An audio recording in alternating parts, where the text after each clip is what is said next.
My name is Rowena March, 29 years old. So here's the thing about turning 30. It's supposed to mean something: stability, success, self knowledge. Everyone says it's the age when your life finally lines up with the picture you've been painting in your head since college.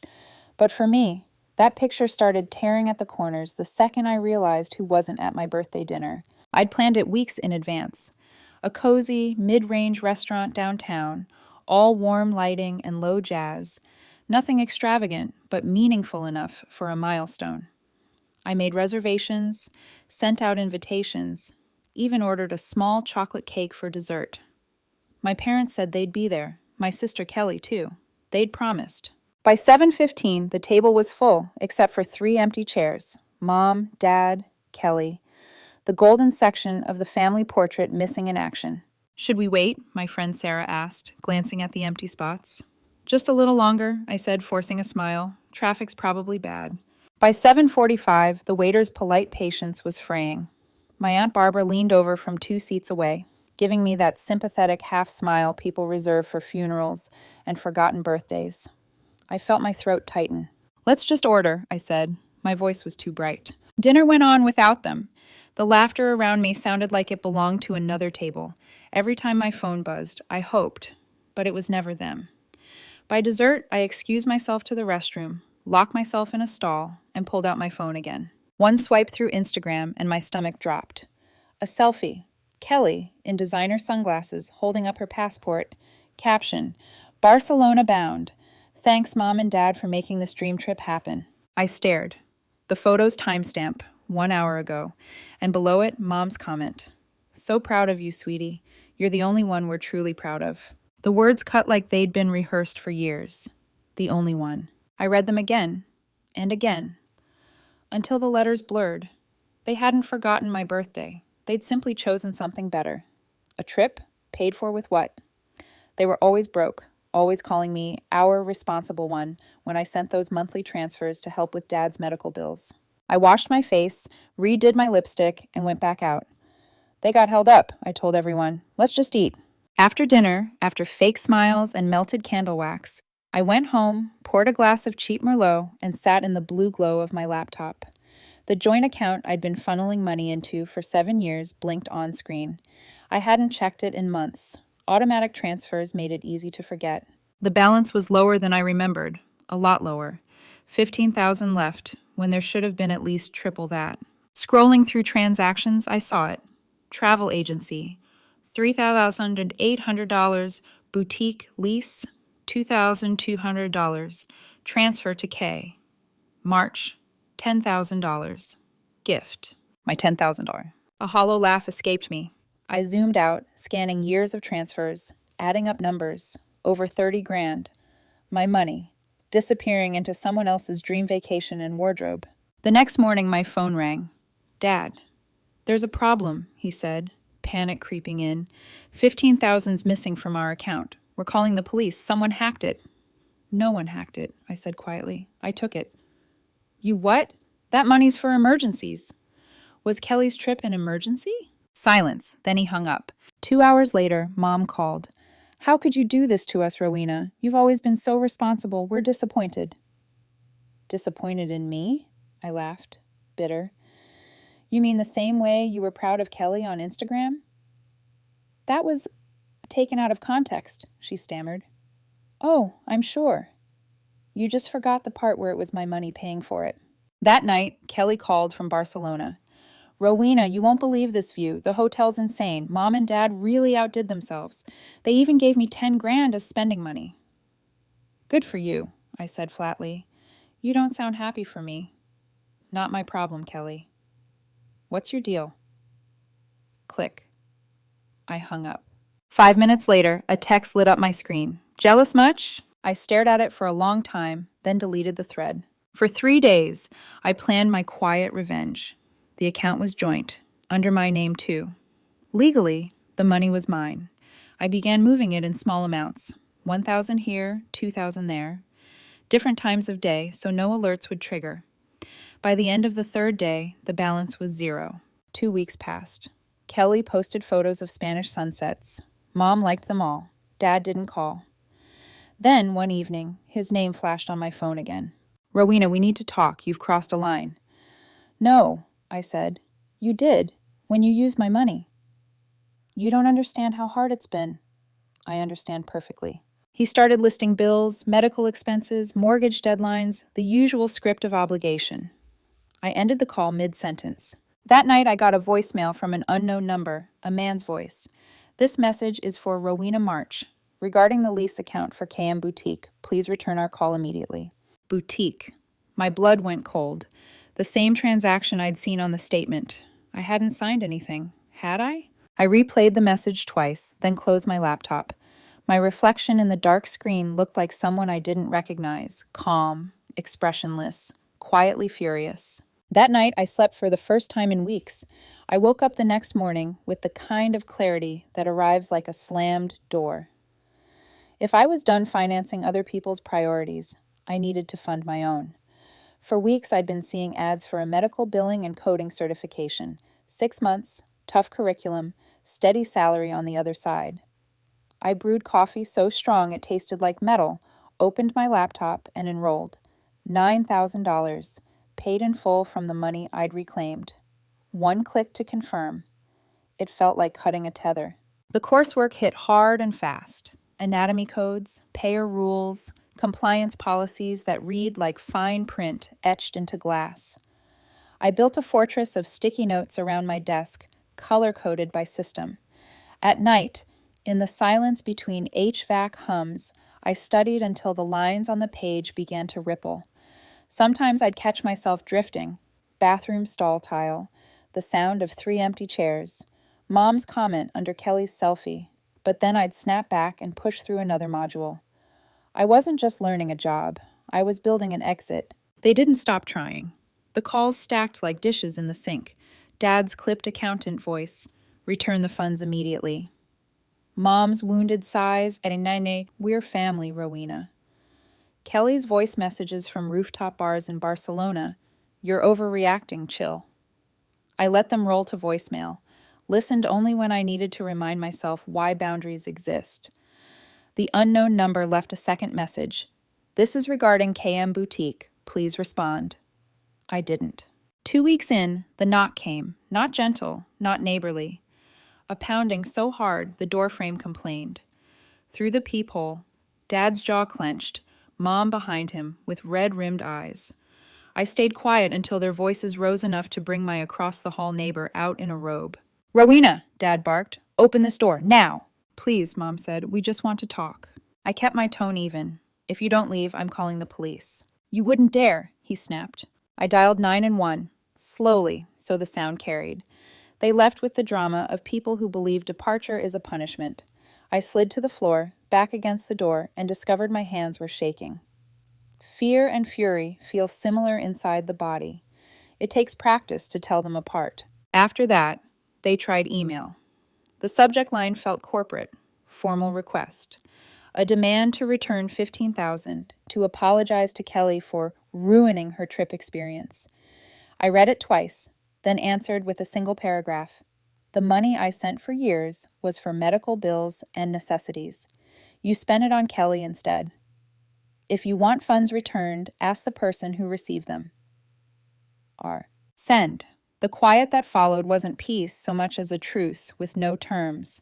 The certification program consumed me in the best possible way. I set alarms named after chapters, modifiers, EM levels, denials. Highlighters bled through printouts like colored veins. When fatigue melted the words, I switched to practice cases, turning chaos into codes that balanced in tidy columns. A memory snuck in one night. 12-year-old me listening at a cracked door while Mom negotiated Kelly's audition time for an elite studio, her voice lilting. Rowena's my strong one. She understands. I remembered believing it was a compliment. Then 17, counting tips on a bedroom floor to buy my own laptop while Dad said, "We'll make it up to you when things settle." Things never settled. I closed the memory like a tab and finished an assignment on payer policy nuances. Paper tells the truth. In week 8, my instructor, Melissa, razor-sharp, exacting, commented on one of my case write-ups with a simple, "Good catch. The two words were oxygen. After class, she stopped me by the door. "You've got a clean mind for systems," she said. "When you finish, I know a hiring manager at Carolina's Medical Center. They move quickly for people who can do the job on day one." I said I'd be grateful. What I meant was, I'm ready. The boutique ghost kept circling. One afternoon, a misdelivered envelope slid under my door, addressed to KM Boutique, Sisai O. Guarantor. My name wasn't on it, but seeing the words together made my scalp prickle. I didn't open it. Wasn't mine to open, but the weight of it sat on the counter like a question. A direct message pinged from Aunt Barbara that evening, a soft tap on glass. "Hey, kiddo, you don't owe me a reply. Just, your mom once co-signed a small boutique lease for Kelly's Confidence. I told her to be careful. Not saying it's your mess, only that some risks got taken while you were the strong one." I stared at the screen, feeling a rise and fall that wasn't quite anger anymore, something closer to recognition. My money hadn't caused their choices. It had camouflaged them. By month 5, I was scoring near perfect on timed assessments.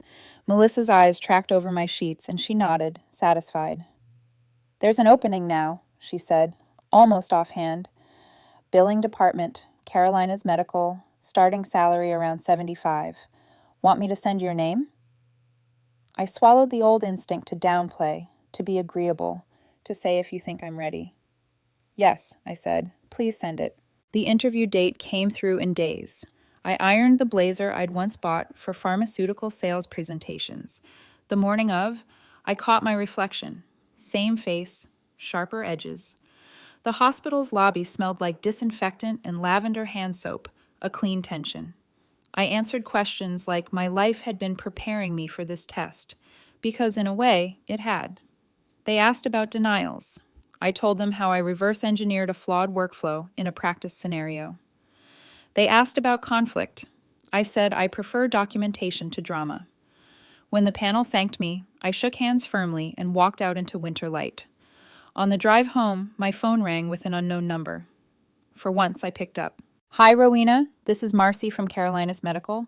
We'd like to offer you the billing specialist position. Can you start in 2 weeks?" I breathed, let it fill my chest.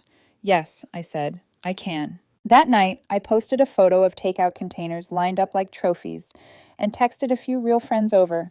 We clinked cheap wine and ate sesame noodles from cartons. Somewhere between laughter and the last dumpling, I realized I hadn't thought about the joint account for an entire hour. Progress is sometimes just the distance between thoughts. 2 days later, the family found a new stage. I woke to a Facebook notification. My mother's public post, a long paragraph on children who forget where they came from. Grief emojis scattered like confetti. She wrote about disappointment, about selfishness, about daughters who choose money over blood. The comments arrived on cue. Her friends offering condolences, typing so ungrateful, these kids today. I felt the click of an old trap, a story told without receipts. 2 weeks earlier, anticipating exactly this, I'd created a private family group, everyone but my parents and Kelly.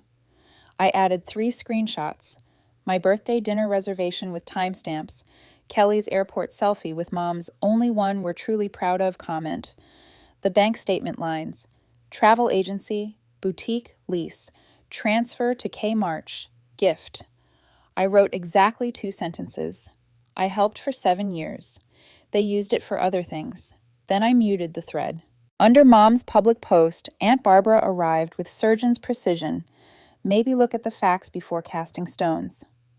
Cousin Michael: wasn't Rowena sending money for years? Rachel: I sat at the birthday dinner, watching 3 empty chairs. The atmosphere shifted. Pity retreated. Silence rushed in. Within the hour, Mom's post vanished.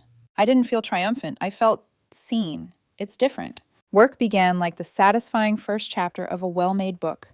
30 people in an open floor plan, fluorescent lights that hummed like persistent bees, terminals where codes translated chaos into order. Melissa's friend, now my supervisor, was a no-nonsense woman who said, "Learn everything, then teach someone else. That's how you become indispensable." I stayed late. shadowed 2 departments, made a map of their denial patterns on a whiteboard because my brain wanted to turn it into a puzzle I could solve. The quiet didn't last. An email from Mom arrived with a subject line that tried to sound neutral. Emergency. Please read. Dad had lost his job in a downsizing. The mortgage was behind. We could lose the house, she wrote. Please, we need help. My fingers hovered above the keyboard. I thought about the bare truth of numbers, the transparent cruelty of a birthday seat left empty, the shape of the word only, how it cuts like wire. Then I typed, I'm sorry for the situation. I can't help financially. You might ask Kelly. You afforded her a luxury vacation. Best of luck. Send. That evening, a softer knock. Kelly. Against better judgment, I opened the door. She moved through my living room like a critic touring an exhibit, eyes flicking over furniture, stopping at my desk with its neat stacks of notes. You need to forgive them, she said, like a line she'd rehearsed. They're going to lose the house. Why should I asked. Because they're our parents. God, Rowena, you're so... She searched for the word and landed where she always did. Jealous. I walked to the drawer where I kept printed statements and placed a single page in her hand. March 1st, I said. Transfer to Kelly, $10,000. From an account I funded to help with medical bills. That wasn't a gift. It was theft with a bow. Her cheeks flushed. It was for me. For once. Do you know what it was like holding everything together so Mom didn't fall apart after Dad's surgery? If I looked perfect, she could breathe. Her voice trembled, and for a fraction of a second, I saw the girl under the gloss. Then she hardened. You're impossible to talk to. She left in a sweep of perfume and indignation. The door clicked shut and the room exhaled. Not relief, exactly. Something sturdier. The next message came 3 days later. Dad again, but careful, almost practiced. Dinner, he said. Just us. Saturday. We want to talk. I pictured the house, the clipped shrubs, the framed art, the pretty facade I'd been funding like a silent investor. I said yes because some doors need to be walked through once, even if you already know what's on the other side. Saturday evening, I parked at the curb and stared through the windshield. The lawn had gone to seed. The flower beds were brown husks. Inside, the walls were pale rectangles, where expensive frames used to hang. Kelly sat at the table, silent, a folder clutched so tightly the edges bowed. Spaghetti steamed in a chipped bowl under a flickering light. Thank you for coming, Dad said, trying on a humility that didn't quite fit. I sat, I folded my hands. I waited. Dinner began with silence thick enough to chew. The table was smaller than I remembered, the wood worn, one leg braced by stacked coasters. Kelly's eyes stayed on her lap, fingers white around that folder. Mom's once perfect manicure was chipped. Dad's shirt clung with the faint smell of stale cologne and defeat. We're sorry we missed your birthday, Mom said first. Her voice shook, but not with emotion, with rehearsal. Dad followed, nodding like punctuation. And for how we handled the money, it wasn't right. I twirled spaghetti around my fork, watching the red sauce drip like slow-moving guilt. You used my money for a vacation and a boutique lease. Which part wasn't right? We didn't mean for it to go that far, Mom said. Things got complicated. Kelly's folder slipped an inch open. A page edge showed a company letterhead. I recognized the name instantly. KM Boutique. She snapped it shut before I could read more. Complicated, I repeated, like taking funds that weren't yours, or like pretending for years that I was family when really I was just the emergency fund? Dad looked up sharply. That's not fair. Fair, I echoed. You're right, it's not. Mom's eyes glistened. We're going to lose the house, Rowena. We're 3 months behind. Please, we're desperate. I set my fork down carefully, aligning it with the plate's rim. I'm not giving you money. Kelly slammed her palms on the table. You're ruining everything. This is all your fault. My fault? I asked quietly. I'm the only one who ever helped you financially. What have you done, Kelly, besides spend their money and mine on yourself? Her face turned crimson. You're impossible. Maybe, I said, but I'm free. I stood. The chair's scrape against tile sounded like a closing argument. I hope you figure things out, I said, heading toward the door. Behind me, Mom's voice cracked. Rowena, wait, we just want... You want the strong one back, I said without turning. But she's done holding everyone up. Outside, the night air hit cold and honest. 6 months later, I sat in Melissa's office, sunlight slanting through blinds. The director of operating income position just opened, she said, a faint smile playing at the corner of her mouth. It's yours if you want it. I blinked. Director? You've earned it. You see systems clearly. You see people clearly, too. I laughed softly. Not sure that's always a gift. Maybe not, she said, but it's rare. I accepted the offer that day. The salary bump was staggering. I upgraded my apartment to a modest downtown loft, plants by the window, a coffee maker that didn't leak. My mornings began with light spilling across the hardwood and ended with laughter, real laughter, with people who showed up when they said they would. Aunt Barbara called sometimes. She'd fill me in on family news whether I asked or not. They sold the house, she told me one afternoon, moved into a 2-bedroom near the freeway. Your dad found work at a smaller firm, half the pay. Your mom's doing part-time retail. Kelly, well, she's living with some guy named Marcus. Doesn't lift a finger to help them. Not my problem, I said before I could stop myself. Of course not, she said gently, but it used to be. 8 months after that dinner, a letter arrived. The handwriting stopped me cold. Mom's looping cursive on a plain envelope, my name centered like a confession. Dear Rowena, I've had a lot of time to think about everything.